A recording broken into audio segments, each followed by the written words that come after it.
आप सभी को मेरा एक बार फिर से नमस्कार और आप सबका स्वागत है हमारे शो छोटे शहर बड़े ख्वाब में। दोस्तों, कोई एक नया क्षेत्र हो, नई फील्ड हो, उसमें घुसने के लिए हिम्मत और ताकत की जरूरत पड़ती है, क्योंकि नए क्षेत्र में कुछ पता नहीं होता। तो आज हम मुलाकात करने जा रहे हैं एक ऐसी ही शख्सियत से जिसने एक नए क्षेत्र में अपना पदार्पण किया, एंटर किया और उसके बाद उस फील्ड को अपना बना लिया।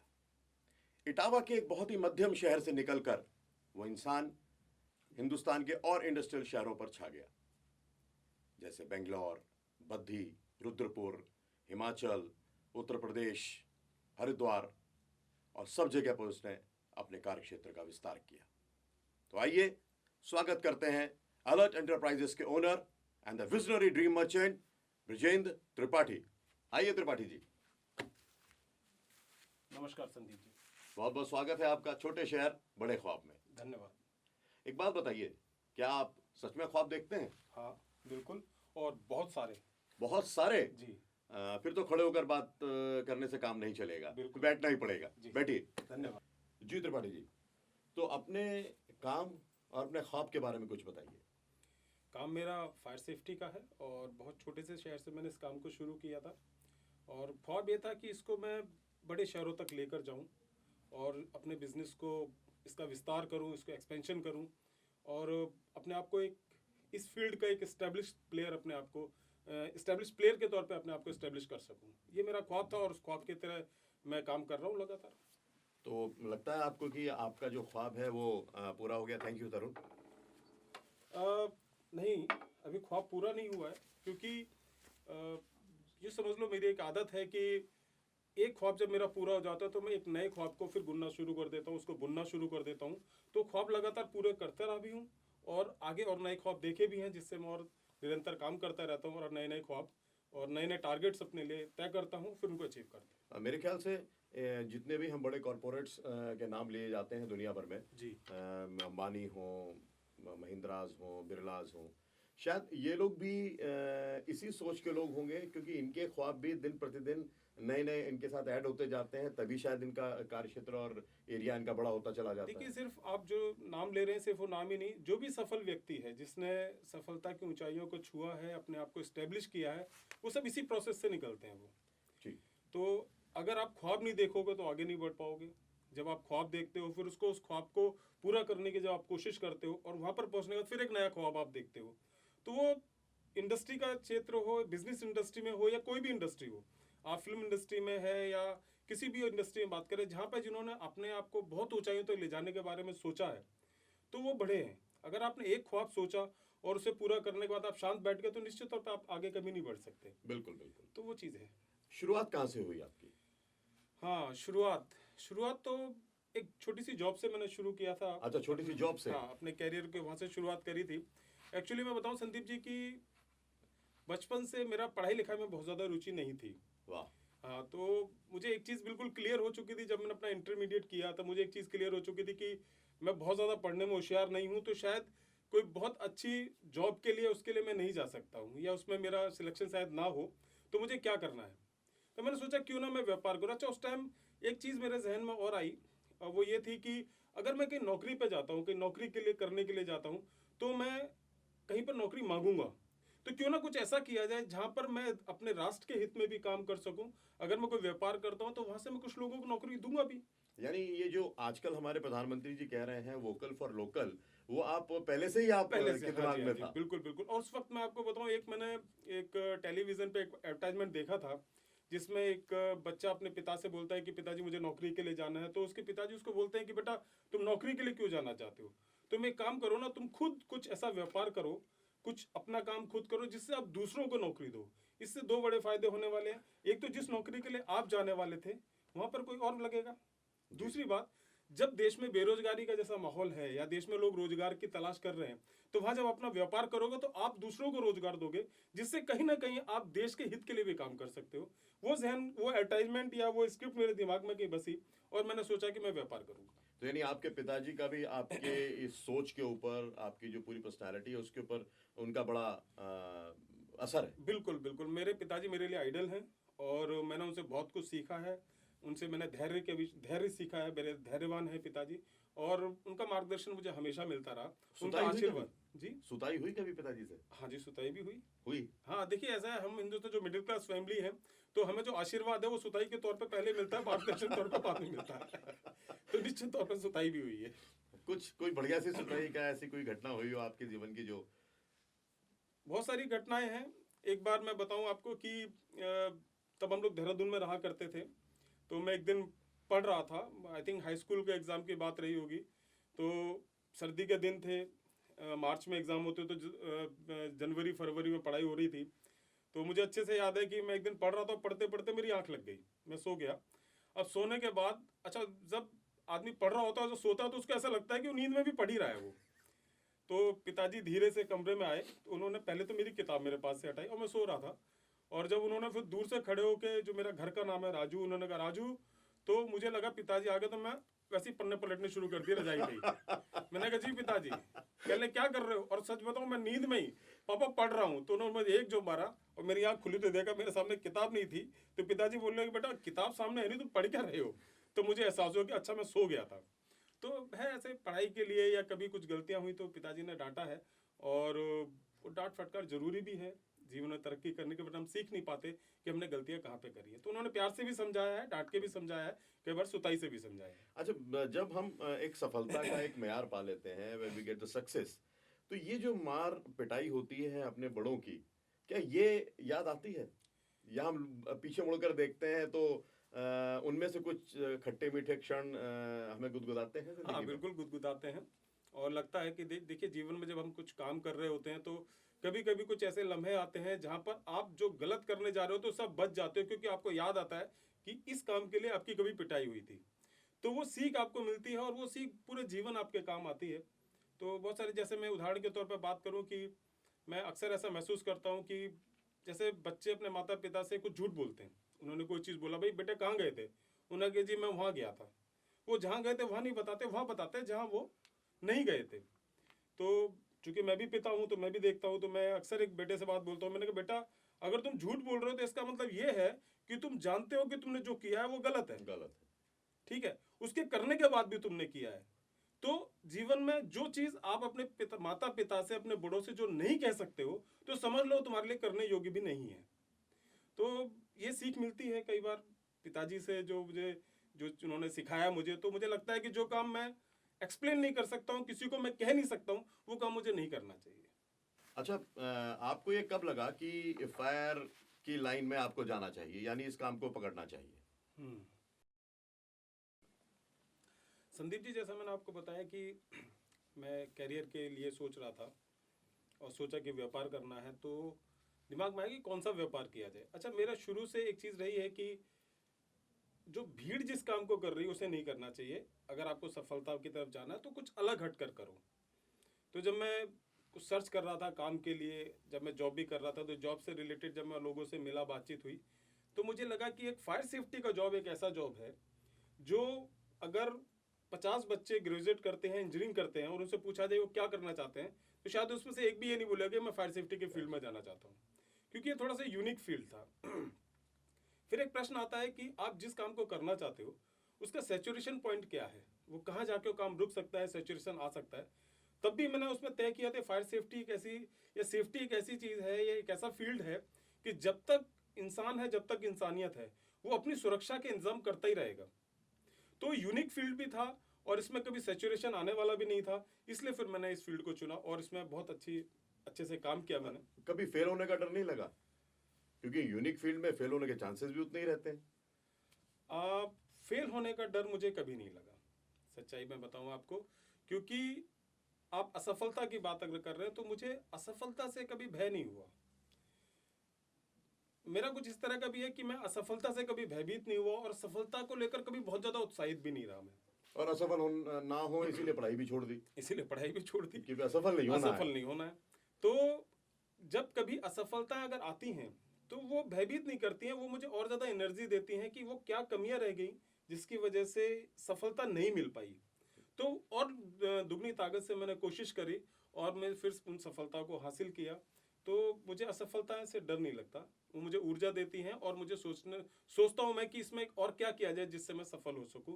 क्योंकि मेरा मानना है कि सफलता और असफलता आपके हाथ में नहीं है, आपके हाथ में सिर्फ प्रयास है।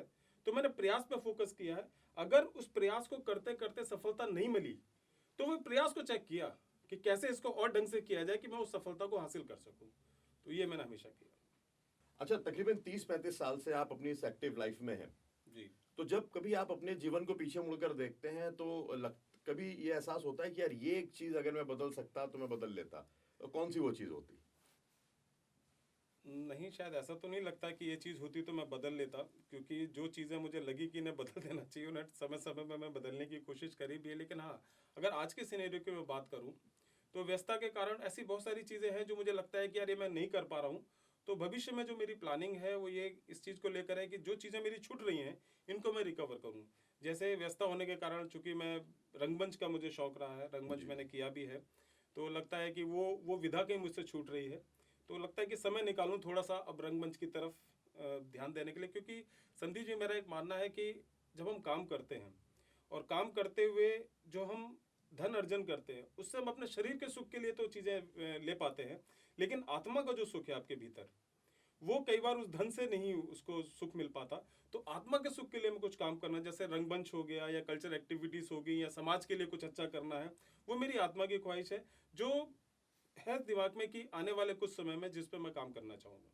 अच्छा, जैसे रंगमंच के लिए समय नहीं निकाल पाते आप, क्योंकि आप अति व्यस्त रहते हैं। जी जी। तो उसी अति व्यस्तता की वजह से आप घर के लिए भी समय नहीं निकाल पाते होंगे। जी, बहुत कम निकाल तो पाता हूँ। धर्मपत्नी की जो शिकायतें रहती हैं, होती ही होंगी, उसको किस तरह से टैकल करते हैं आप? नहीं, इसमें मैं बहुत खुशनसीब हूँ कि मेरी पत्नी की शिकायतें मुझसे ना के बराबर रहती हैं बहुत थोड़ी बहुत, लेकिन वो शिकायत मुझसे नहीं करती। और मैं आपको बताऊँ संदीप जी कि चूंकि मैं व्यस्त बहुत रहता हूँ, घर में बहुत सारी जिम्मेदारियों को मैं नहीं देख पाता हूँ, तो घर की सारी ज़रूरतें, वो घर में चाहे वो कुछ भी सामान लाने से रिलेटेड रहा हो, इवन मेरे लिए जो कपड़े भी आते हैं और वो भी वो अपने आप मैनेज कर लेती हैं। तो घर में सारी व्यवस्थाएं वो स्वयं से देख लेती हैं और वो समझ पाती हैं कि मैं जो भागा दौड़ी कर रहा हूँ शायद उनके अच्छे भविष्य के लिए और बच्चों के अच्छे भविष्य के लिए कर रहा हूँ। तो उनका बहुत सहयोग मुझे प्राप्त अच्छा, यानी आपकी धर्मपत्नी मिसेस अंजू त्रिपाठी, जी जी जो कि ना केवल आपकी फर्म में वो डायरेक्टर हैं, जी जी आपकी जी। भी डायरेक्टर हैं वो। हाँ जी, बिल्कुल, मेरी भी डायरेक्टर है और उनका डायरेक्शन मिलता रहता है मुझे। अच्छा। जी उनके निर्देशन में आप बहुत अच्छा काम कर जी रहे हैं, जी, इसमें कोई बिल्कुल शक नहीं बिल्कुल है। बिल्कुल। अच्छा, एक और आपके बारे में बड़ा प्रसिद्ध है कि आपको गाड़ियों में सफर करना बहुत पसंद है, कह लीजिए आप, या आपने अपनी इस मजबूरी को अपनी पसंद बना लिया है। हजारों किलोमीटर आप गाड़ियों में सफर कर लेते हैं हाँ जी हाँ जी। और कभी आपको परेशानी नहीं आती, जी कभी जी आपकी बहस नहीं होती कहीं पर। जी तो जी। ये कैसे मैनेज करते हैं आप ये? देखिए, होता क्या है कि जब जीवन में, मुझे ऐसा लगता है कि जब जीवन में किसी एक लक्ष्य को आप निर्धारित कर लेते हो और उस लक्ष्य तक पहुंचने के लिए आप जिस जिस दौर से गुजरते हो, वो कठिन दौर हो या आसान दौर हो, वो मुश्किलों वाला दौर हो, वो आपको उतना प्रभावित नहीं कर पाते। क्योंकि आपकी जो तकलीफें जो आप महसूस करते हो वो आपके ब्रेन से महसूस करते हो। आपको सर्दी लग रही है तो आपका दिमाग बोलता है आपको सर्दी लग रही है, आपको गर्मी लग रही है तो आपका ब्रेन बोलता है कि आपको गर्मी लग रही है, आप वहां से फील करते हो। लेकिन जब ब्रेन एक लक्ष्य की तरफ फिक्स रहता है या अपने एक टारगेट की तरफ फिक्स रहता है, तो पूरे जीवन में या चलते हुए आपको जो भी चीज़ें रखती हैं उसकी तरफ आपका ध्यान ही नहीं जाता। और शायद यही एक वजह है कि जो मैंने अपने व्यापार में या अपने जीवन में जो लक्ष्य मैंने निर्धारित कर रखे हैं उनको अचीव करने के लिए मेरा सारा ध्यान तो उन लक्ष्य की तरफ रहता है। तो जो भी कठिनाइयाँ आती हैं वो मुझे महसूस नहीं हो पाती। अच्छा, अभी हमने आपके डायरेक्शन के ऊपर बात करी कि जी आपकी जो डायरेक्टर हैं आपकी धर्मपत्नी मिसेस अंजू त्रिपाठी। जी। तो उसी से एक प्रश्न निकल कर आता है कि आपकी शादी लव मैरिज थी या अरेंज मैरिज थी? 100% अरेंज मैरिज थी जी मेरी शादी। 100% अरेंज जी मैरिज जी थी।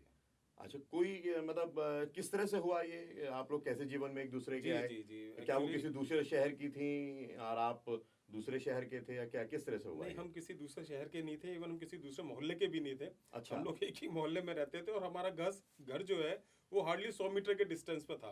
अच्छा, 100 मीटर के डिस्टेंस पे था केवल? बिल्कुल। और आपको जान के ताज्जुब हो, एक्चुअली उनका परिवार और हमारे परिवार को वो करीब पिछले 10 साल से हम लोग एक दूसरे के परिवार को जानते हैं। तो चूंकि मैंने अपनी पत्नी से, मुझे कभी मुलाकात भी नहीं हुई थी मेरी, और हाँ मुझे पता है कि एक लड़की है उस परिवार नहीं, की। वैसे भी देखिए, पत्नियों से मुलाकात नहीं होती है। हाँ जी जी। मुलाकात तो लड़कियों से लड़कियों होती से है। होती है जी जी। पत्नियों से बाद में होती हाँ है जी पत्नियां बिल्कुल। तो। तो मेरी लड़कियों से मुलाकात हुई नहीं, मेरी पत्नी से ही मुलाकात हुई साहब। अच्छा। क्योंकि शादी से पहले मेरी कभी उनसे हेलो हाय भी नहीं हुई थी, तो वो मेरे घर में सबको बहुत पसंद थी। वो जैसे होता है ना, एक पड़ोस में एक लड़की रह रही है जी जी जी। तो वो बहुत अच्छी है या बहुत घर में केयरिंग है सबके प्रति, घर की जिम्मेदारियों को बहुत अच्छे से उठा और कहीं लेती है। ऐसा तो नहीं था कि आपके माता पिता ने उन्हें देखकर एक ख्वाब बना लिया हो कि हाँ भाई यार ये लड़की हमें चाहिए अपने घर में? हो सकता है उन्होंने ख्वाब बनाया हो। अच्छा, कभी और डिस्कस नहीं किया लेकिन आपसे? डिस्कस नहीं किया। एक बार मेरे पिताजी ने मुझसे कहा कि भाई, जिन दिनों मेरी शादी की बात चल रही थी, तो उन्होंने कहा कि भाई पड़ोस में ऐसे ऐसे वो लड़की अंजू, तुमने देखा है उसको? तो मैंने कहा जी मैंने देखा तो नहीं है, लेकिन हाँ मैं जानता हूँ कि उनके घर में एक लड़की है, उसका नाम अंजू है। तो अच्छा, उन्होंने ईमानदारी से बताइएगा, जी जी क्या सच में नहीं देखा था? नहीं देखा था, यकीन मानिए। मतलब आप, मैं बताऊं आपको कि क्योंकि ऐसा होना बड़ा मुश्किल सा है कि घर के आसपास कोई हो। एक्चुअली और उसकी वजह मैं बताता हूँ आपको, क्योंकि वो जॉइंट फैमिली है, वो चाचा ताऊ वगैरह सब रहते, तो अच्छा, उनके तो डरते थे आप नहीं, एक एक ठुकाई ना हो जाए दिखने पे? नहीं डरते नहीं थे, डरते नहीं थे। तो कभी ऐसे अगर सबको खड़ा कर दिया, जब पूछा जिसमें अंजू कौन है, जी। तो शायद मैं ये ना पहचान के बता पाऊँ कि इसमें अंजू किसका नाम है। हाँ मुझे पता था इनके घर में है अंजू नाम की एक लड़की है जो इस घर में रहती है। तो बहुत ज्यादा हो चुकी, मेरा आना जाना नहीं था उस घर में। और जब इस वक्त शादी की बात चल रही थी, तब मैं सहारनपुर में रहता भी नहीं था, तब मैं नोएडा में रहा करता था, इसलिए मेरे बहुत ज्यादा ताल्लुकात नहीं थे वहाँ पर। लेकिन वो परिवार को हम जानते थे, क्योंकि हमारे पड़ोस में रहता था। तो जब कभी आना जाना होता था, मैं जैसे नोएडा से कभी आया, एक दो दिन के लिए आया, तो मुझे पता है ठीक है जी है, परिवार है। अच्छा, उनके जो जो मेरी वाइफ का जो ब्रदर है, उसे मैं जानता था, हेलो हाय थी उससे, क्योंकि पड़ोस में रहता था, तो इसलिए था वो। लेकिन फाइनल मेरे माता पिता ने करा था। अच्छा, और पहले और भी कोई लड़कियां देखी गई थी आपके लिए? हाँ जी, शादी में? देखी गई थी। तो मतलब फिर तो आपके ऊपर ये वाली कहावत सिद्ध हो गई कि जिसको ढूंढा गली गली वो तो घर के हाँ, पछवाड़े ही मिली। बिल्कुल बिल्कुल, आप ये कह सकते हैं। उन दिनों तलाश जारी थी और बहुत सारे प्रपोजल आ भी रहे थे और बहुत सारी फोटो दिखाई भी गई थी। लेकिन मेरा ये मानना था कि जो माता पिता जो पसंद कर लेंगे, मैं उस लड़की से शादी कर लूंगा। उसमें मेरा कोई पसंद का बहुत ज्यादा रोल नहीं था। तो ये वाली बात थी। तो माता पिता ने उन्हें पसंद किया, तो उन्होंने मुझसे बोला, मैंने कहा ठीक है जी, अगर आपको पसंद है, आपको लगता है कि इस घर में एक अच्छी बड़ी बहू, चूंकि मैं घर में सबसे बड़ा हूँ, तो बड़ी बहू को घर में लाने को उसकी आपकी पसंद कम, और ये बात मेरे जहन में था कि ये ज्यादा महत्वपूर्ण है कि वो घर को किस तरह से चला सकती है। तो माता पिता को पसंद थी, तो मैंने कहा ठीक है। अच्छा, ये सुना था मैंने कि वो अपने घर में बहुत जिम्मेदार हैं, तो फिर मैंने कह दिया भाई ठीक है जी, आपको अगर पसंद तो हम इसे कर सकते हैं। अच्छा, वैसे तो शादी एक घटना ही होती है सबके जीवन में। कोई एक ऐसा प्रसंग जो उस समय का हो, आपके दिमाग में याद हो, जो आप शेयर करना चाहें? शादी के टाइम का? हाँ जी, डेफिनेटली। हाँ बिल्कुल, ये बड़ा प्रसंग है। और मैं कई बार अपने यारों दोस्तों में बैठता हूँ तो उस प्रसंग को शेयर भी करता हूँ। देखिए, आपने देखा हो कि जब कोई शादी होती है, बारात आती है, तो सबका क्रेज रहता है दूल्हे को देखने का, कि भाई दूल्हा है तो रिश्तेदार, परिवार, यार दोस्त सब उसको देखना चाहते हैं, उससे मिलना चाहते हैं, बातचीत करना चाहते हैं। तो वो क्रेज मेरी शादी में मेरे लिए नहीं था। देखा दिखाया था। देखा दिखाया था। तो जो पड़ोस का लड़का था, तो उसमें मतलब दूल्हे वाला क्रेज कभी मेरी शादी में मेरे लिए नहीं आया। अरे ये तो वो वही है। यार चल भाई यार, खाना खा ले यार, तू बैठा क्यों है? तो वो वाली बात रही। लेकिन कोई बात नहीं, वो भी एक अच्छा एक्सपीरियंस रहा लाइफ का। बिल्कुल। अच्छा, आप रंगकर्म जैसे करते हैं, जी, समय निकाल पाते हैं? जैसे मैंने बताया संदीप जी कि पिछले कुछ दिनों से समय नहीं निकाल पा रहा हूँ। लेकिन हाँ, पहले मैं अपने थिएटर के लिए बहुत सारा समय निकाल लेता था, अपने व्यस्त समय में से ही। तब मेरा व्यापार इतना फैला हुआ नहीं था, मैं आपको हकीकत बताऊँ। मेरे लिमिटेड ऑफिस थे, 2 या 3 ऑफिस थे, आज तो ज़्यादा ऑफिस है मेरे, और व्यापार इस स्तर पर भी नहीं था। तो उस वक्त मैं उस समय में से समय निकाल पाता था। लेकिन हाँ, पिछले कुछ वर्षों से ज़रूर ऐसा हो गया है कि मैं उस क्षेत्र के लिए समय नहीं निकाल पाता हूँ, जो मन के भीतर की एक पीड़ा भी है। और इसलिए मैंने एक प्लान भी किया हुआ है कि अभी आने वाले कुछ वर्षों के बाद अपने आप को थोड़ा सा बिजनेस से समय में से कुछ समय निकाल के मैं उन चीज़ों में भी ध्यान दूंगा जहाँ से कि आत्मा को सुकून मिलता है। बिल्कुल, बहुत बढ़िया बात है। अगर निकाल सके आप तो हम तो दुआएं करेंगे आप जी उन जी सबके लिए जरूर समय निकालें। अच्छा, आपके व्यापार में और आपके रंगकर में किसने आपको सपोर्ट किया? हाँ, मेरे व्यापार में तो अ, जाहिर सी बात है, दोस्तों ने बहुत सपोर्ट किया, आपके शुभ चिंतकों ने बहुत सपोर्ट किया, व्यापार के क्षेत्र में भी। तो मेरी एक फ्रेंड है सहारनपुर में, जो सब जानते हैं, मेरी उनकी दोस्ती बहुत फेमस दोस्ती है, और वो है श्रीमती करुणा प्रकाश जी। उन्होंने मुझे रंगकर्म के क्षेत्र में बहुत सपोर्ट किया, और व्यापार के क्षेत्र में भी उन्होंने मेरा मनोबल हमेशा बढ़ा के रखा, और जहाँ भी मुझे ज़रूरत पड़ी उन्होंने मुझे साथ दिया मेरा। और बिल्कुल मैं कहना चाहूँगा कि हाँ, उन्होंने मेरा बहुत साथ दिया है, रंगकर्म के क्षेत्र हो या व्यापार का क्षेत्र हो। तो इसका मतलब त्रिपाठी जी, करुणा जी आपके साथ हर काम में आपका सहयोग करती हैं, रहती हैं आपके साथ। जी बिल्कुल। तो चलिए ठीक है, फिर ऐसा क्यों ना किया जाए कि उनको यहाँ पर भी बुला लिया जाए। अच्छा। जी बिल्कुल, और इस लाइन के साथ कि बने चाहे दुश्मन जमाना तुम्हारा, सलामत रहे दोस्ताना तुम्हारा।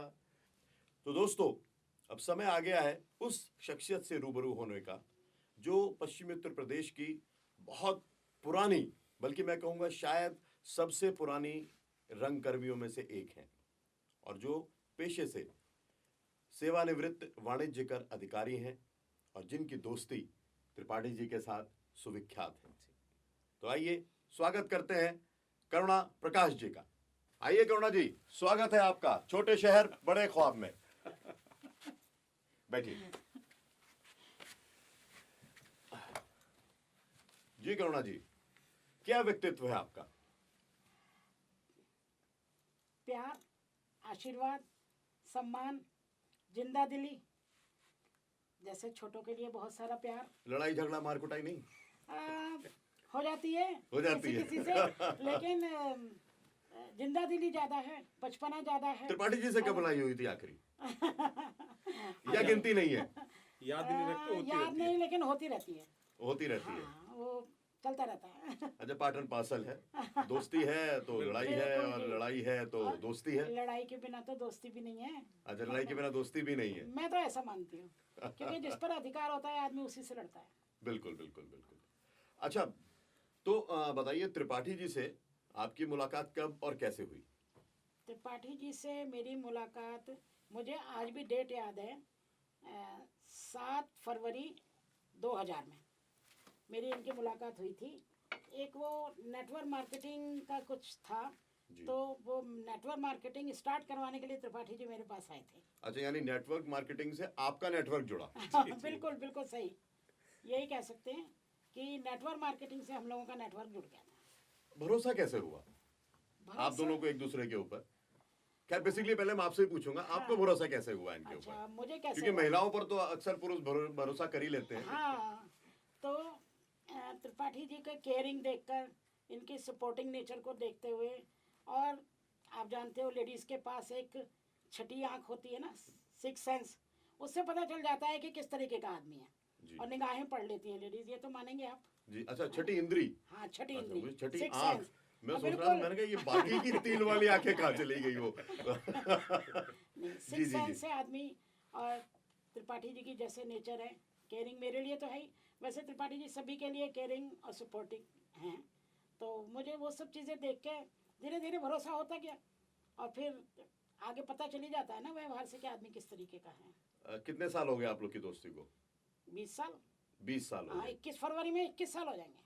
अच्छा, फरवरी अभी में। जो 21 में, फैब में, 7 फैब को जो है 21 साल हो जाएंगे। तो इस 21 साल के दौरान आपकी दोस्ती ने उतार चढ़ाव भी देखे होंगे, या बिल्कुल एक लेवल पर चलती रही? नहीं, बहुत कुछ देखा है, उतार चढ़ाव देखे हैं, बहुत सारी चीज़ें देखी हैं हम लोगों ने, कि जैसे त्रिपाठी जी के यहाँ बहुत सारे बिजनेस में उतार चढ़ाव देखे, एक दूसरे की फैमिली में हम लोगों ने उतार चढ़ाव देखे, लेकिन दोनों की फैमिलीज में दोनों ने ही मिलकर मुकाबला किया, बहुत सारी चीज़ें हो जाती हैं। लड़ाई की शुरुआत कौन करता है आप दोनों में से? पता नहीं चलता कि कैसे हो जाती है लड़ाई। नहीं, फिर भी लेकिन भाई किसी की आदत ज्यादा होती है, किसी की आदत थोड़ी कम होती है। लड़ाई की आदत शायद मेरी ज़्यादा है। आपकी ज्यादा है? हाँ, मुझे ऐसा लगता है। मुझे भी ऐसा ही लगता है।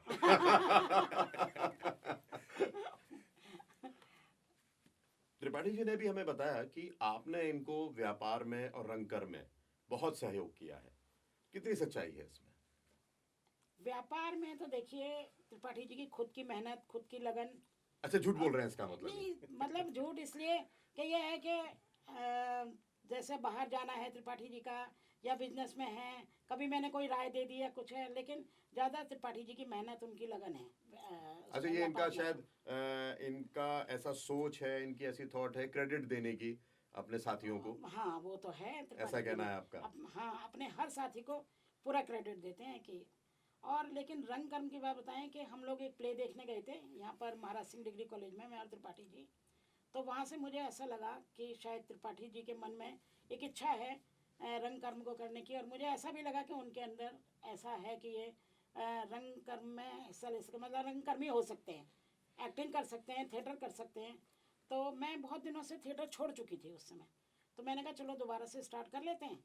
तो मैंने और त्रिपाठी जी ने तब इकट्ठे स्टार्ट किया और तब हम लोगों ने थिएटर किया था। अच्छा, आपने कब किया था यहाँ पर पहले, कब से पहला प्ले आपने कब किया था, यानी रंगकर में आपने कब किया स्टार्ट? मैंने 75 में। 75 में। तो पहला प्ले कौन सा किया था आपने? मैंने पहला प्ले 75 में पागल किया था। 45 साल पहले। जी हाँ, हमारे यहाँ हमारे शहर सहारनपुर में विजय जोशी जी हैं, उनके निर्देशन में। जी। और उसके बाद मैंने संजोग किया, उसके बाद मैंने ईदगाह किया। अच्छा, और त्रिपाठी जी के साथ कब किया पहला प्ले आपने? मैंने त्रिपाठी जी के साथ 2003 में 2003 वो किया था, मेरी बीवी वंडरफुल। मेरी बीवी वंडरफुल। वहाँ से हम लोग स्टार्ट हुए थे। अच्छा। तो उसमें मैं धन्नो मालकिन बनी हुई थी। जी जी जी। अगर आपको उस थिएटर के बारे में, उस प्ले के बारे में आइडिया हो जी। तो धन्नो मालकिन, और ये मेरे किराएदार बने हुए थे। नहीं, मेरी भी वंडरफुल तो मैं आपके मुंह से नाम सुन रहा हूँ पहली बार। शायद अडेप्टेशन होगा मेरे ख्याल से ये। ओरिजिनल नाम चंद्रमुखी था। चंद्रमुखी था। अच्छा, चंद्रमुखी। जी जी। तो हमारे डायरेक्टर ने अमृत उसको- कश्यप जी का लिखा हुआ है। बिल्कुल बिल्कुल, वही चंद्रमुखी। वही जी, वो जी। वहाँ से हम लोगों ने स्टार्ट अच्छा, उसमें धन्नो मालकिन आप बनी फिर थी। मैं धन्नो मालकिन बनी हुई थी। तो आप शायद नर्मदा प्रसाद बने होंगे। नहीं, मैं उसमें प्रकाश बाबू का रोल जो प्रकाश किराया अच्छा, बाबू। था। हीरो के रोल में थे हाँ, आप? हीरो के रोल में ओहो, थे। अच्छा, आप हीरो के रोल में थे। ठीक। हाँ, नहीं, बहुत बढ़िया प्ले है। बहुत- और यकीनन मैं इमेजिन भी कर सकता हूँ, क्योंकि मैंने भी खुद थिएटर किया हुआ है, करता हूँ मैं। तो धन्नो मालकिन के रूप में तो आप माशाल्लाह बहुत वास्तव में कमाल की लगी होंगी। Thank you Sandeep ji, thank you. अच्छा, नहीं, तो प्रकाश बाबू के रोल में मैं भी ठीक लगा। हाँ, नहीं, बिल्कुल। नहीं, आप अगर अब भी करेंगे तो आप अब भी प्रकाश के रोल में बहुत अच्छे लगेंगे। बहुत बहुत शुक्रिया, बहुत बहुत शुक्रिया। और वो धन्नो मालकिन के रोल वो में हाँ, भी वो तो- एज इट इज ही लगेंगी बिल्कुल, शायद, तो बिल्कुल, जैसी तब लगी होंगी। तो नहीं, लेकिन हाँ, ये एक प्रश्न यहाँ पर खड़ा हो जाता है, क्या आपकी ये कमनीय काया आज से 25-20 साल पहले भी ऐसी ही थी? हाँ, उस समय जब मैं धन्नो मालकिन बनी थी तो मैं ऐसी ही थी। अच्छा, ऐसी ही थी। हाँ। भाई, फिर तो एक बात क्रेडिट आपको देना पड़ेगा, क्या मेंटेन कर रखा है आपने। बिल्कुल सही कह रहे हैं, बिल्कुल। अच्छा, आप लोगों की जो इतनी अच्छी दोस्ती है, जो इतनी विख्यात है, कभी किसी ने तोड़ने की कोशिश नहीं करी? कभी किसी ने बीच में जड़ों में मट्ठा डालने की, जो कहा जाता है एक? मुझे नहीं लगता कि किसी ने कोशिश की होगी तोड़ने की। नहीं। बल्कि मुझे ऐसा लगता है कि हमारी दोस्ती को देख के लोगों को ये लगता था कि हमारे पास ऐसा दोस्त हमारे क्यों पास नहीं है, ये हमारी दोस्ती भी ऐसी हमारी है। दोस्ती भी अच्छा। ऐसी हो। अच्छा, यानी ऐसा तो- इंस्पिरेशन तो ली है Inspiration, बिल्कुल। लोगों ने, हाँ। लेकिन जलन नहीं हुई किसी को कि जो नहीं। आपको अलग अलग करने थोड़ा की। बहुत अगर मुझे लगा जी। कि ऐसा हो रहा है तो कभी इग्नोर करके और कभी जवाब देके भी इसको हमने ठीक मतलब किया। आपने उन इरादों को कुचल डाला भाई। हाँ, और बाकी हम लोगों का विश्वास ऐसा है कि हम लोगों की बातों में नहीं आते। अच्छा, हाँ, हम लोगों का विश्वास है। हाँ, तो आपस इसीलिए में। मेरे इसीलिए ख्याल आज से तक 21 साल से ये दोस्ती चल रही है। एक्चुअली हमारी दोस्ती के बने रहने का, या जिसने कोशिश करी या नहीं करी, उसका असर हमें इसलिए भी नहीं पड़ा क्योंकि हमारी दोस्ती में विश्वास बहुत गहरा था। वो विश्वास महत्वपूर्ण होने की वजह से किसी ने कभी कुछ कहा या इनके बारे में मुझे कह दिया, मेरे बारे में इनसे कह दिया, तो हमने उस बात पे विश्वास नहीं किया, क्योंकि हम एक दूसरे को बहुत अच्छे से जानते थे। ठीक। तो वो जो विश्वास जो रहा, उसकी वजह से हमारी दोस्ती में कभी खलल नहीं पड़ी, ना कभी मन मुटाव भी नहीं आया। मतलब मैं आपको बताऊं, पिछले इतने सालों में। बिल्कुल ठीक है। अभी आपने त्रिपाठी जी बड़ी अच्छी बात कही कि आप दोनों का एक दूसरे के ऊपर विश्वास बहुत है, जी, यानी एक दूसरे को आप लोग जानते बहुत हैं। बिल्कुल। तो चलिए एक छोटा सा खेल खेलते हैं, देखते हैं कि आप लोग एक दूसरे को कितना जानते हैं। और कुछ प्रश्न मैं आपके सामने रखता हूं, ठीक है। और आप लोगों को उनके जवाब देने हैं। देखते हैं आप लोग के जवाब एक जैसे होते हैं या अलग अलग होते हैं, या कौन आप में से पहले जवाब देता है। ठीक है, तैयार हैं आप दोनों जने? जी बिल्कुल बिल्कुल। चलिए, ठीक है। चलिए, तो मैं स्टार्ट करता हूं प्रश्न जी, अपने। जी। पहला प्रश्न आपसे है त्रिपाठी जी। जी। करुणा जी के घर में दावत है और मेहमान ज्यादा आ गए हैं, खाना बन चुका है, बाहर बारिश हो रही है, कार का टायर पंचर हो चुका है, तो करुणा जी क्या करेंगी? खाने में मिर्च ज्यादा डाल देंगी। अच्छा, मैंने ऐसा कब किया? मैं मिर्च डाल देती हूँ खाने में कहीं। भाई, इसका मतलब तो फिर खाना खाने जाने में डर लगेगा हमें आप करुणा जी आपके यहाँ। चलिए, दूसरा प्रश्न आपसे करता हूँ कि आप त्रिपाठी जी को 10 रुपए दिए जाते हैं और उनसे कहा जाता है जाओ ऐसी चीज लेकर आओ कि जिससे कमरा भर जाए, वो क्या लेकर के आएंगे? माचिस और मोमबत्ती। माचिस और मोमबत्ती। हाँ इतना समझ है उनके पास? बिल्कुल। बिल्कुल सही जवाब। अच्छा, अब दोनों से प्रश्न है ये, जी। बताइए कुतुब मीनार की सही सही ऊंचाई क्या है? कुतुब मीनार की सही सही ऊंचाई 7 मंजिल। ठीक है, बिल्कुल सही बात है, 7 मंजिल उन्होंने कहा। आपको जवाब देना चाहेंगे? मतलब मेरे से लंबा तो है ही ना। बहुत सीधा सा आंसर है इसका, उसके आधे की दुगनी। उसके आधे की आधे की दुगनी। अच्छा, एक क्वेश्चन दोनों से फिर है, जी। दोनों में से जो पहले सही लगेगा वो हाथ उठाएगा। किस उस पक्षी का नाम बताइए जिसके सर पर पैर होते हैं? जिसके सर पर पैर होते हैं। जी बताइए। हर पक्षी के सर पर पैर होते हैं। बिल्कुल सही बात, हर पक्षी के सर पर पैर होते हैं। चलिए फिर दोनों से प्रश्न करता हूं, वो क्या है जो पानी में गिरने पर भी गीले नहीं होती? जो पानी में गिरने पर भी गीली नहीं होती। जी, और वो हर इंसान के साथ होती है।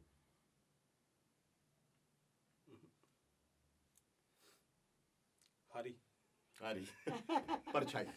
परछाई।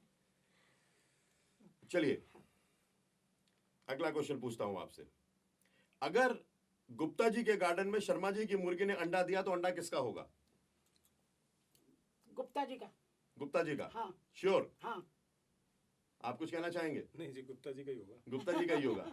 आप दोनों गलत हैं, अंडा मुर्गी का होगा। जी। नहीं उसको गुप्ता जी चुपचाप इसलिए ले जाएंगे कि शर्मा जी के यहाँ है। अंडा गुप्ता तो जी मुर्गी अंडा का ही खा- होगा, ले गुप्ता जाए जी- कोई भी, ले कोई गुप्ता जी भी। अंडा खाते नहीं है तो ले जाए कोई भी, अंडा मुर्गी का होगा। एक्चुअली मैं अंडे खाता नहीं। अच्छा चलिए, त्रिपाठी जी आपसे क्वेश्चन है। जी जी आप और आपकी माँ मेले में घूमने के लिए जाते हैं, जी मेले में माँ कहीं पर खो जाती हैं जी और बहुत ढूंढने के बाद आपको माँ दिखाई देती हैं, जी। तो माँ के दिखने के बाद सबसे पहले आप क्या करेंगे? माँ को देखने सबसे पहले माँ को ढूंढ के लेके आऊंगा, माँ को लेकर आऊंगा। माँ को लेकर आएंगे हाँ। सबसे पहले? हाँ हाँ। सही जवाब है इनका। सबसे पहले क्या करेंगे? माँ को आवाज दो पहले तो। नहीं नहीं, आवाज क्या देना, सीधा चले जाएंगे ना, भीड़ बहुत ज्यादा है ना, सुन नहीं पाएंगे, वहीं चले जाएंगे, सीधे माँ को लेकर आ जाएंगे। सबसे पहले माँ को ढूंढना बंद करेंगे। अच्छा सबसे पहले माँ को ढूंढना बंद कर। चलिए तो अगला प्रश्न है, दोनों सही है। 80 में से 8 को आप कितनी बार घटा सकते हैं? 10 बार। 10 बार? पक्की बात? हाँ नहीं नहीं 9 बार। 9 बार। 10 बार की 9 बार? 10 बार फाइनल। 10 बार। 10 बार? 10 बार पक्की बात है? पक्का। त्रिपाठी जी का हाथ भी उठा हुआ है। हाँ। जी त्रिपाठी जी। 80 को 8 को 80 में से सिर्फ एक बार घटा सकते हैं, अगले बार तो 72 में से घटेगा ना भाई साहब। ये सही जवाब है। जी। जी, दोनों से क्वेश्चन है, वो क्या है जो वर्ष में एक बार आता है और रविवार में 2 बार? वाह वाह वाह। वाह वाह वाह। नहीं वाह वाह। लेटर वाह। लेटर वाह। जी वाह। बिल्कुल सही हिंदी बात। में वाह। जी जी बिल्कुल सही कहा आपने। हिंदी का वाह। हिंदी का वाह। बताएं, वो कौन है जो भिखारी नहीं है लेकिन पैसे मांगता है, लड़की नहीं है लेकिन पर्स रखता है, पुजारी नहीं है लेकिन घंटी बजाता है? कंडक्टर। कंडक्टर। बिल्कुल सही जवाब, कंडक्टर। बिल्कुल सही कहा आपने। लास्ट क्वेश्चन, ऐसा क्या है जिसके कटने के बाद आप खुश होते हैं, खुशियां मनाते हैं, गीत गाते हैं? केक। Absolutely correct, cake. बिल्कुल सही बात। तो चलिए, इस खेल में तो हमने पाया कि आप दोनों जने काफी हद तक जानते हैं एक दूसरे को, और अंत तक आते आते तो जानने ही लगे थे, जवाब भी आप लोग एक साथ ही देने लगे थे। अच्छा एक बात बताएं त्रिपाठी जी, जी। आप दोनों में प्रैक्टिकल कौन है और इमोशनल कौन है ज्यादा? प्रैक्टिकल की बात करूं तो मैं, आप ज्यादा प्रैक्टिकल है और ओके। इमोशनल की बात करूं तो आप ज्यादा हैं, कैसे? कोई? हाँ, मैं चीजों को बहुत प्रैक्टिकली ढंग से देखता हूँ और ये चीजों को लेके ज्यादा भावुक हो जाती है, इसलिए सिंपल। अच्छा, जैसा कि हम लोग को पता चला है कि आप दोनों ही कहते हैं कि आपका परिवार आप लोग की स्ट्रेंथ है, जी। कैसे? क्योंकि ऐसे समझ लीजिए कि हम दोनों जो मित्र हैं, हम दोनों की जो दोस्ती है वो सिर्फ हम दोनों की नहीं है, वो एक पारिवारिक मित्रता है हमारे बीच में। आपके घर के परिवार के जितने सदस्य हैं वो सबसे मैं परिचित हूँ, आपके सुख के दुख में सब में मैं सम्मिलित रहता हूँ। आप मेरे परिवार के सभी सदस्यों से बहुत अच्छे से परिचित हैं। एक परिवार है, मतलब हम मित्रता बेशक है हमारी, लेकिन हम दो परिवार ही हैं, मतलब दो मिलकर एक परिवार है हमारा। तो इसलिए जाहिर सी बात है, अगर मुझे कभी किसी मदद की जरूरत पड़ी तो इनका पूरा परिवार मेरे मदद में खड़ा होता है। इनको अगर कहीं पर आवश्यकता है तो मेरा सिर्फ मैं ही नहीं, मेरा पूरा परिवार, मेरा भाई, मेरा बेटा, मेरे फादर, हम सब लोग उनके मदद के लिए, उनके तकलीफ में उनके साथ खड़े होते हैं। तो ये जाहिर सी बात है, जो परिवार की जो स्ट्रेंथ है वो इसी वजह से है, क्योंकि हम दोनों पारिवारिक तौर पे एक दूसरे से जुड़े हुए हैं। ठीक। अच्छा, और वैसे भी देखिए, अगर हमारे साथ हमारा परिवार नहीं होगा तो आज तक जिस तरह से हम लोग थिएटर करते हैं, रंगकर्म करते हैं, जैसे मतलब ये समझ लीजिए आज अगर मैं यहाँ बैठी हूँ तो ये भी मैं अपने परिवार की वजह से ही बैठी हूँ, बिल्कुल। क्योंकि जब तक परिवार साथ नहीं देगा तो कुछ भी नहीं कर सकते निश्चित हैं। तौर चलिए, अच्छा, आप लोग जैसे इतना एक दूसरे को इतना अच्छी तरह से जानते हैं, तो करुणा जी, अगर आपको इनकी कोई एक चीज बदलनी हो तो क्या बदलेंगी? गुटखा खाना, रजनीगंधा खाना। नहीं, केवल अगर आप गुटखा कहती तो भी काफी चल जाता, क्योंकि उस जो आपने नाम लिया है उसके प्रायोजक के हमें पैसे तो मिलेंगे नहीं। तो आप गुटखा कहती है नहीं, तो वो भी तो सिर्फ मैं हमारा काम चल नहीं, जाता छुड़वा रही है। हूँ बाकी मैं। ठीक है, हमारे डायरेक्टर साहब शायद बीप कर लेंगे इसके ऊपर, हम पान बेकार में हम मसाला, फुटेज पान नहीं मसाला देंगे। खाना। जी जी जी। हाँ, अच्छा, पान वो आप मसाला छुड़वाना चाहेंगी मैं, इनका। हाँ। और त्रिपाठी जी, आप क्या चेंज करना चाहेंगे? मैं इनमें कोई चेंज नहीं करना चाहूंगा। ये जैसी हैं वैसी ही अच्छी है, उनमें Okay. किसी परिवर्तन की आवश्यकता थैंक नहीं यू, है। Thank you. अच्छा करुणा जी, ऐसी कोई बात जो त्रिपाठी जी की आपको पता हो और आपके हिसाब से वो दुनिया को भी पता होनी चाहिए, ऐसी कोई एक बात है? हाँ, त्रिपाठी जी जैसे कलाकार हैं तो इनके बारे में सभी जानते हैं कि इनकी सिंगिंग के बारे में, इनकी एक्टिंग के बारे में। लेकिन मुझे लगता है कि कुछ चीज़ें ऐसी हैं त्रिपाठी जी की, जैसे कि त्रिपाठी जी राष्ट्रहित में कुछ करना चाहते हैं या समाज के लिए कुछ करना चाहते हैं, वो चीज़ें अभी त्रिपाठी जी की सामने नहीं आई हैं। ओके। तो मुझे लगता है कि मैं चाहती हूँ कि वो सब चीज़ें भी लोगों को पता चलें कि त्रिपाठी जी बल्कि करना चाहते नहीं है, करना स्टार्ट कर रखा है इन्होंने, और समाज के लिए, देश के लिए अभी भी ये कुछ ना कुछ कर रहे हैं। मतलब कई ऐसी संस्थाओं में जहाँ पे ज़रूरत है वहाँ त्रिपाठी जी आज भी बिल्कुल हेल्प के लिए तैयार हैं और करते रहते हैं। तो मैं सोचती हूँ कि ये चीज़ें भी समाज को पता होनी चाहिए कि कलाकार के साथ साथ इनके पास एक ऐसा दिल भी है। और आप ऐसी कौन सी छुपी हुई चीज है करुणा जी की जो चाहेंगे कि सबके सामने आए? करुणा जी में कुछ भी छुपा हुआ नहीं है, जो कुछ है प्रत्यक्ष रूप से है, और मुझे नहीं लगता कि ऐसी कोई आप में छुपी हुई चीज़ है जो सबको ना पता हो। आपकी तो सारी चीज़ें सभी को पता ही है। मुझे लगता है कि इसमें इनमें छुपा हुआ कुछ नहीं है। एक बहुत सुंदर मन है इनका, इनके अंदर एक छोटे से बच्चे का मन है जो आज तक इनके अंदर वो बचपना मौजूद रहता है, और वो सब जानते हैं इनके बारे में। मतलब ये इनकी पर्सनैलिटी ऐसी है जो आप समझ सकते हो, इनमें छुपने लायक इनमें कुछ हो नहीं सकता। इनकी सारी पर्सनैलिटी सबको दिखाई देती है। ट्रांसपेरेंट हो। अच्छा, आप लोगों के दोस्ती के जीवन का कोई एम्बैरेसिंग मोमेंट कभी आया हो, कोई ऐसा क्षण जो कि जिसमें आप लोग एकदम से ऐसे? हाँ, मैं बताती हूँ। मतलब वो हमारे दोस्ती के से संबंधित नहीं है। नहीं नहीं, मैं दोस्त से संबंधित नहीं देखा, लेकिन आप लोग की लाइफ में ऐसा हाँ, कोई life आया एक में। एम्बैरेसिंग मोमेंट हाँ, जो ज्वाइंट हो, आप लोग के साथ का हो, अलग अलग तो ठीक है, हो सकता होगा। हाँ बिल्कुल। जी। मैं आपको बताती हूँ, एक बार क्या हुआ कि मैं एक स्वेटर खरीद कर लाई, और वो स्वेटर जब मैं खरीद कर लाई तो मैंने कहा कि एक फंक्शन में जा रहे थे, तो मैंने कहा चलो इसको आज पहन लेती हूँ। जब मैंने उसको पहनने के लिए निकाला तो उसमें टैग लगा हुआ था, तो मैंने सोचा कि मैं पहले इसको पहन कर देख लेती हूँ, अगर ठीक लगा तो टैग मैं उतार दूँगी। तो मैंने उसको पहन कर देखा तो वो मुझे अच्छा लगा, ड्रेसिंग टेबल के सामने खड़े होकर। तो बस मैंने उसको पहना और वो जल्दी जल्दी में तैयार होकर वो मैंने टैग नहीं उतारा और मैं चली गई। और जब मैं चली गई वहाँ पर तो मैं उस प्रोग्राम में चली गई और मैं जाके बैठ गई, तो त्रिपाठी जी की अचानक नज़र गई कि वो टैग लगा हुआ है। तो मतलब इन्होंने मुझे बताया नहीं बल्कि उसको निकालने में भी मेरी हेल्प करी, जिससे कि लोगों को पता ना चले। लेकिन मुझे फिर भी ऐसा लग रहा था पता नहीं किस किसने देख लिया होगा कि मैं टैग लगा स्वेटर पहन कर आ गई। जी, आपका कोई? हाँ, एक बार मैं बताऊँ आपको कि मेरी बेटी जब बहुत छोटी थी तो वो एक कुछ फंक्शन, जैसे बच्चों के फंक्शंस होते हैं, कुछ डांस के, कुछ इस तरह के, जो एनुअल फंक्शन था, तो करुणा जी भी मेरे साथ थे उस दिन। तो उस फंक्शन में तो वो जो जो प्रोग्राम को कर रही थी, जो वो एक जो टीचर थी उनकी, तो वो जो है बहुत व्यस्त थी। तो शाम को हम लोग करीब 4 साढ़े 4 बजे पहुंचे थे, कुछ बच्चों की ड्रेस और कुछ चीज़ों को डिस्कस करने के लिए उनके पास। तो वो बहुत बिजी थी वो, तो हमने पूछा मैडम ये ठीक रहेगा, वो ठीक रहेगा, ये कितने बजे बच्चों को लेकर आना है, तो बहुत जल्दी में थी। अच्छा, वो जो उनकी वो जल्दीबाजी देख के या उनका जो वो जिस तरह से व्यस्त थी, तो मुझे ऐसा लग रहा था कि यार मैं इनकी ना कुछ मदद कर सकूं, ये बेचारी इतनी परेशान हो रही हैं, भागा दौड़ी में लगी, मैं इनकी कुछ मदद कर सकूं। तो इसी दौरान मैं ना उनके मुंह से, मेरे मन में ख्याल चल ही रहा था कि उनके मुंह से निकल कर अभी तो मैं तैयार भी नहीं हूं, अभी तो मेरे बाल भी ठीक नहीं हो पाए, और मेरे मुंह से अचानक लगे मैडम बाल तो मैं ठीक कर देता हूँ। बिल्कुल सही है ये बात। तो अभी जब मैंने बोल दिया तो उसके बाद अरे मैंने क्या बोल दिया, मतलब क्या सोचेंगी वो मेरे विषय में।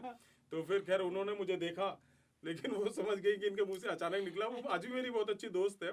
तो उस वक्त मुझे लगा था, तब तो बहुत ज्यादा परिचय नहीं था मेरा उनसे, तो मुझे लगा कि नहीं, मुझे ऐसे नहीं बोलना चाहिए था। तो वो थोड़ा सा एम्बैरेसिंग फील हुआ था मुझे। अच्छा, तो जब आपका अब उनसे परिचय हो गया तो अब आप उनके बाल ठीक कर देते हैं? बाल तो ना, लेकिन वो आज भी हम लोगों की बहुत अच्छी फ्रेंड है। हाँ, बहुत अच्छी दोस्त है वो। तो लगा था उस वक्त ऐसा कि हाँ नहीं। अच्छा, जैसे कि आप दोनों जने एक्टर हैं, जी रंगकर्मी हैं, तो एक छोटा सा एक्ट हम कराते हैं आप लोगों से यहीं पर ही बैठे हुए। जी जी। अच्छा, दोस्ती भी होती है आपकी, और करुणा जी अक्सर नाराज भी हो जाती होंगी, हाँ, तो आप किस तरह से मनाते हैं अपने दोस्त को? मैं बड़ा सिंपल सा इसमें कि ये तो छोटा सा एक्ट करके दिखाएं सर, बोले जी, नहीं। जी। अच्छा चलिए एक्ट करके दिखा अब देते वो हैं। मतलब ये है कि करुणा जी को पार्टी में जाना है, कहीं पर किसी फंक्शन में जाना है, न्यू ईयर का फंक्शन है, और 7 बजे पहुंचना था, और आप अपनी व्यस्तताओं में उलझे हुए हैं, अपने फैक्ट्री के काम में उलझे हुए हैं, और आप 7 बजे तक उनके यहाँ नहीं पहुंचे, और आप 7:30 बजे उनके यहाँ पहुंचे हैं, और अभी आपको तैयार भी होना है। तो वो नाराज बैठी हैं, और यहाँ से स्टार्ट करते हैं। जी, जैसे मैं गाड़ी जी, लेकर आप नाराज बैठी हैं पहले ओह, जी। सही बात है।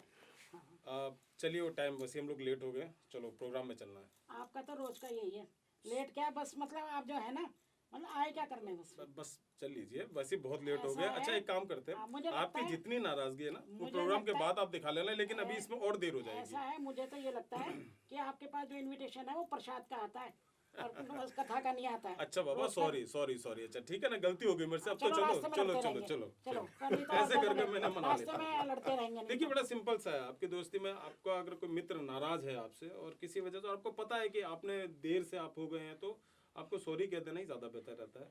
आप बहस करें कि साहब नहीं ऐसा हो गया था, वैसा हो, तुम समझ नहीं रहे हो, लेकिन वो हम सब गाड़ी करने की तक जरूरत बोलते नहीं। चले जाते हैं तब भी। हाँ, लेकिन फंक्शन में जाके हम ठीक हो जाते हैं। हाँ, लेकिन वहाँ जाके ठीक हो जाते हैं फिर हम। तो वो है चलिए, अच्छी बात है, और आप लोग इस तरह से ही ठीक रहें, अपनी दोस्ती को इस तरह से बनाकर रखें। त्रिपाठी जी, आपकी जो ख्वाब हैं, यानी जो अब ख्वाब आप देख रहे होंगे, यानी आपकी भविष्य की योजनाएं क्या है? जैसे संदीप जी अभी करुणा जी ने बताया कि मैं समाज के लिए कुछ करना चाहता हूँ, तो मुझे ऐसा लगता है, जैसे मैंने अभी थोड़ी देर पहले आपसे ही बोला था कि मैं जो हम लोग व्यापार में जो धन अर्जन करते हैं, उससे हम अपने परिवार के सुख सुविधाओं के लिए हम काम करते हैं। जिस राष्ट्र में, जिस समाज में हम रह रहे हैं, तो हम उस समाज के दायित्व को हम नहीं निभा पाते, या उस समाज के प्रति हमारे जो दायित्व हैं उस पर हम कहीं नज़रअंदाज कर जाते हैं। तो मेरा अपना ऐसा मानना है कि मैं 3-4 साल और व्यापार करने के बाद फिर जो मेरा जीवन शेष रह जाएगा, वो मैं राष्ट्र के लिए कुछ अच्छा करने के मेरे मन में इसका विचार है, और कुछ अच्छा करने को मैं बहुत अच्छे से बता भी सकता हूँ। मैं राष्ट्रीय चरित्र का निर्माण करना चाहता हूँ संदीप जी। राष्ट्रीय चरित्र के निर्माण से मेरा तात्पर्य यह है कि देखिए, जब से हमारा देश आज़ाद हुआ है, या पिछले 50, 60, 70 वर्षों की मैं बात करूं, तो हमारे देश में व्यक्तिगत चरित्र तो बहुत उठे। एक मास्टर का साहब का बेटा अगर बहुत अच्छा क्रिकेट खेल रहा था, तो वो व्यक्तिगत चरित्र बना सचिन तेंदुलकर। एक राजनीति में कोई बहुत अच्छे अगर रहे, तो वो व्यक्तिगत चरित्र बना अटल बिहारी वाजपेयी जी। एक कोई महिला बहुत अच्छा गाना गाती है, तो वो व्यक्तिगत चरित्र बना वो लता मंगेशकर। लेकिन राष्ट्रीय चरित्र के हमारे पीछे रह गया। राष्ट्रीय चरित्र का सीधा सा मैं आपको एग्जाम्पल दूं कि आज भी अगर कहीं पर, मतलब एक तो एक धारणा सी बन गई है कि जो नियम बनाए जाते हैं, नियम को तोड़ने में आप शाबाशी महसूस करते हैं, और नियम को चलने में आप कहीं शर्मिंदगी महसूस करते हैं। ये राष्ट्रीय चरित्र का हनन मुझे लगता है। अगर कहीं रेड लाइट है, तो आप बच के, ट्रैफिक पुलिस वाले से बच के रेड लाइट क्रॉस करके निकलने में आप कहीं शाबाशी महसूस करते हैं। ये राष्ट्रीय चरित्र का हनन है। आपको नियम से आप चलें।